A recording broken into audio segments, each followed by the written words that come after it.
এই দেশে কিভাবে সম্ভব? আমরা একটু বিষয়ে যদি একটু আসতে চাই, আপনি কি মনে করছেন এই সরকার মাননীয় প্রধানমন্ত্রী চেষ্টা করছেন নাকি এই জবাবদিহিতা আওতা আনার জন্য? আমরা দেখছি বিভিন্ন পত্রপত্রিকা নিউজ আসছে, তিনি কি সফল হবেন আসলে এই পরিস্থিতির মধ্যে? জবাবদিহিতার জায়গা থেকে তিনি কি সফল হতে পারবেন? আমি মনে করি যে প্রধানমন্ত্রী আসলে আমাদের প্রথমেই উচিত ছিল, প্রধানমন্ত্রীর দরকার ছিল বা উচিত ছিল যে যুগপৎ আন্দোলনের শরিক হিসাবে আমরা গণসংহতি আন্দোলন, গণ অধিকার পরিষদ, আমরা এই সরকারের শরিক হয়েছি। এখানে তরুণ নেতৃত্ব রয়েছে, নুরুল হক নূর এবং জুনায়েদ সাকি, এই দুজনেই আমি মনে করি একজন এরা মেধাবী।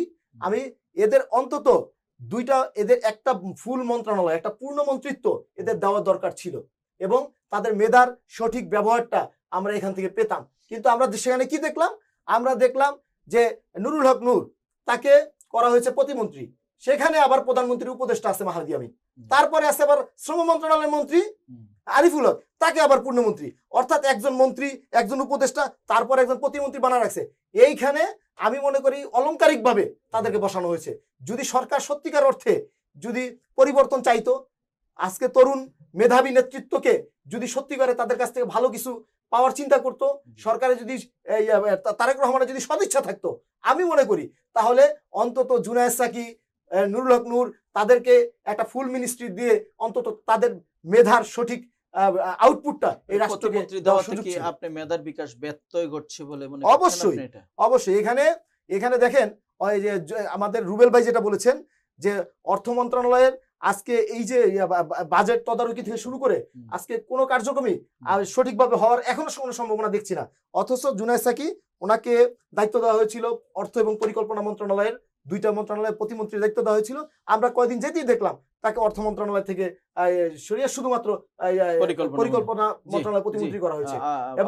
এবং বিপি নুরুল হক নূর, উনি যখন এই শ্রমজীবী মানুষের প্রতি ওনার যে একটা দরদ এবং দায় আছে, সেই দরদ এবং দায় এবং দরদ থেকে উনি শ্রমজীবী মানুষের দেখছেন যেখানে ওই যে বেতনের জন্য রাস্তা অবরোধ করছে, নুরুল হক নূর নিজে এসে সেই সমস্যার সমাধানের জন্য সে কাজ করেছে।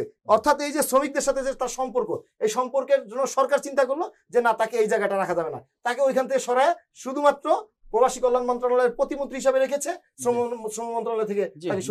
আপনার কাছে আমরা আবারও আসবো। আমরা আবুল হাসান আপনার কাছে একটু যেতে চাই, একটু ভিন্ন প্রসঙ্গ যাই। গণভবনের সামনে কিছুক্ষণ আগে যুবলীগের মিছিল হয়েছে। আসলে আমরা প্রতিনিয়ত দেখছি এখন এই মিছিলের আকারগুলো, জটিকা মিছিল আকারগুলো সাইজ বাড়ছে, আয়তন বাড়ছে। এই বিষয়টিকে আপনি কিভাবে আসলে মূল্যায়ন করতে চান? এবং সম্প্রতি আমাদের সরকারি দলও ঘোষণা দিয়েছেন যে শর্ত সাপেক্ষে তারা স্থানীয় নির্বাচনে অংশগ্রহণ করতে পারবে। আসলে এই বিষয়টি আসলে কিভাবে দেখছেন? ধন্যবাদ। প্রথমত হচ্ছে যে মানে ওই ঘোষণাটা আবার ঠিক দল হিসেবের ব্যাপারটা আর এটা আলাদা। কারণ হচ্ছে যে একজন আওয়ামী লীগ করতেন, তার নামে কোনো মামলা নাই কিংবা তার নামে কোনো মানে এখন কেউ তো আসলে দলীয়ভাবে স্থানীয় সরকারে অংশগ্রহণ করেন না। ফলে ব্যক্তি হিসেবে যদি তিনি মানে হন, তার মানে হচ্ছে তার নামে কোনো মামলা নাই, তিনি কোনো অত্যাচার করেন নাই মানুষের উপরে, এরকম ব্যক্তিরা অংশগ্রহণ করতে পারবেন, এইটার বিষয়ে বলা হয়েছে। কিন্তু ওইটার সাথে এটার সম্পর্ক নাই। ঝটিকা মিছিল কিন্তু আরেকটা, এর হচ্ছে রাজনৈতিক প্রত্যাবর্তনের একটা মানে সংকেত।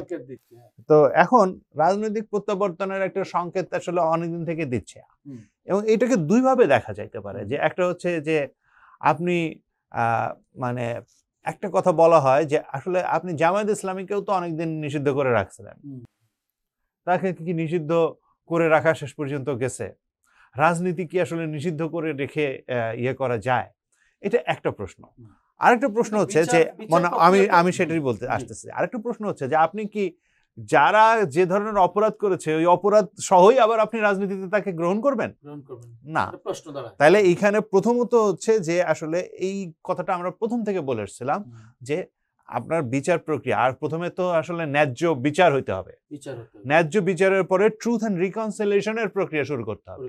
মানে মজার বিষয় হচ্ছে এই পর্যন্ত একটা অপরাধ স্বীকার করা, মানে ওইটাই আওয়ামী লীগের ভেতরে কোন ধরনের মানে একটা অনুশোচনার একটা সামান্যতম কোনো বিষয় নেই এই জায়গায়। তার মানে হচ্ছে যে সে আসলে যে বিচারের সম্মুখীন হয়ে তারপরে যে অনুশোচনা হবে, মানুষের কাছে ক্ষমা চাইবে, তারপরে তাকে রাজনীতিতে নিয়ে আসার যে প্রক্রিয়াটা, এই প্রক্রিয়াটা আমার কাছে মনে হচ্ছে যে এটা অসম্পূর্ণ রয়ে গেছে। এখন এই অসম্পূর্ণ মানে যখন আছে তখন তারা এই জায়গায় আবার নতুন করে যখন আসবে তখন আসলে তারা ওই পুরনো ফ্যাসিবাদী চিন্তাটা নিয়েই আসবে। জি। ফলে তাকে আসলে যদি নতুন করে নিয়ে আসতে হয় তাহলে নতুন করে নিয়ে আসতে হয় মানে এই অর্থে যে তারা যদি আসতে চায় তাহলে আসতে চাইলে আসলে এই পুরো প্রক্রিয়াটা সম্পন্ন করে আসতে হবে। আগে প্রথমে বিচারের মুখোমুখি হইতে হবে, Right. তারপরে হচ্ছে তাদের অপরাধ স্বীকার করতে হবে এবং তারপরে তারা আসলে সমাজে এই কিভাবে আচরণ করবে সেটার এই বিষয়ে আপনার কাছে মতামত চাইবো। আমরা একটা ছোট্ট বিজ্ঞাপন বিরতি যাচ্ছি, ছোট্ট বিজ্ঞাপন বিরতির পর আবারও ফিরে আসবো। দর্শক আমাদের সাথেই থাকুন। আমরা কথা বলছিলাম অর্থনীতি ও রাজনৈতিক জবাবদিহিতা, দুজন আমাদের সাথে কথা বলছেন।